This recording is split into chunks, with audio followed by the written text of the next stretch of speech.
Since the development of the internet, cryptographers have sought methods for creating decentralized digital currency. In 1982, David Chaum published a research paper on how mutually distrustful groups could use cryptography to maintain a shared database or ledger. During the 1990s and early 2000s, figures like Adam Back, Nick Szabo, and Hal Finney explored ways to create digital tokens supported by electricity and processing power, a concept known as proof of work. In 2008, an anonymous programmer using the name Satoshi Nakamoto published the Bitcoin white paper, which expanded on these earlier ideas. It outlined a method for creating a decentralized digital currency using a distributed network of nodes and transaction timestamping through cryptography and proof of work. In 2009, Nakamoto released the open source application to implement his design, and thus the Bitcoin time chain was born. What makes Bitcoin remarkable is its ability to enable bearer asset final settlements at the speed of light. It effectively closes the speed gap between transactions and settlements that has persisted since the late 19th century. In other words, it's the first workable way to quickly send money long distances without relying on centralized intermediaries and credit. And it comes with its own finite unit of account that cannot be diluted.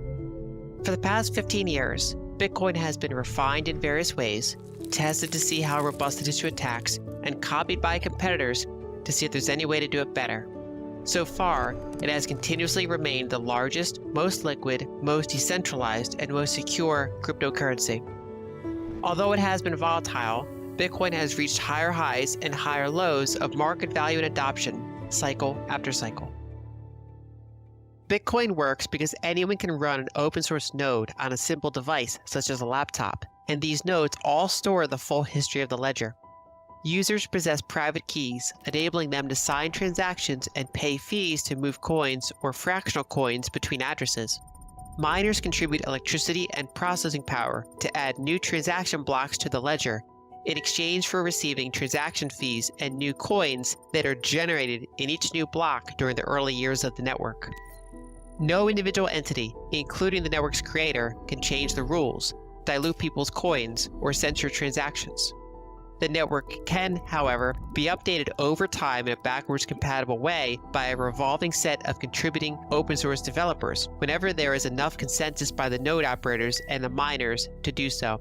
While additional layers can enhance Bitcoin's speed, transaction throughput, or programmability, the base layer remains simple and robust, with an eventual fixed supply of 21 million Bitcoins generated by miners over time in a pre-programmed deflationary pattern since inception.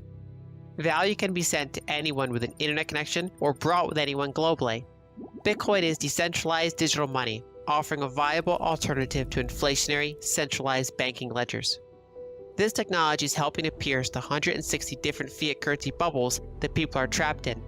Cash and gold can be blocked in airports, and bank transfers are tightly controlled, but people can send Bitcoins directly to others across borders, or bring their Bitcoins with them as they move around the world, just by writing down or memorizing 12 words, representing their private key. People can protect themselves against monetary dilution and financial censorship. In a world where half of the population lives under varying shades of authoritarianism, and billions of people live with persistently high inflation, the ability to fracture these 160 currency silos and connect them together should not be underestimated. However, this technology has also catalyzed the development of more centralized digital currencies. Private stablecoins, for instance, enable collateralized dollar tokens to trade on multiple blockchains, providing people in numerous highly inflationary countries easier access to US dollars for savings. Additionally, governments have explored and sometimes launched central bank digital currencies, which are digitally native, even more centralized versions of fiat currencies. This era marks a fork in the road, offering two distinct paths going forward. Over the past century and a half, within the telecommunication age, the global financial system has gravitated toward increased centralization, abstraction, and inflation, driven by the gap in speed between transactions and settlements, and relying on ever-expanding credit to bridge this gap.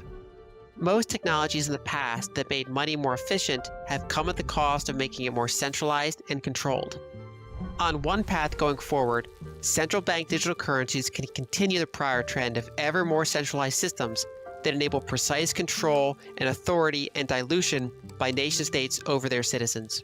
On the other path, the emergence of Bitcoin and other open-source cryptographic technologies facilitating rapid digital settlements without the need for credit in a peer-to-peer manner charts a course that diverges from this trend, leading toward a more decentralized, streamlined, and deflationary monetary system. Money is a shared ledger, prompting the central question of who governs this ledger. Early credit systems were governed by local communities. Commodity money abided by natural laws. Fiat currencies came under the jurisdiction of banks and nation-states. And open-source decentralized money like Bitcoin is governed by its users and selected by market forces. In modern times, our money has been broken because it has been centralized, closed, and corrupted in 160 different ways.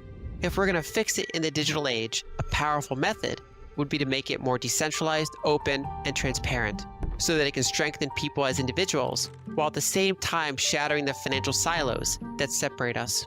With open source money, anyone can hold it, anyone can send it, anyone can bring it with them, anyone can build new technologies that make it better, and everyone across borders can be connected by it.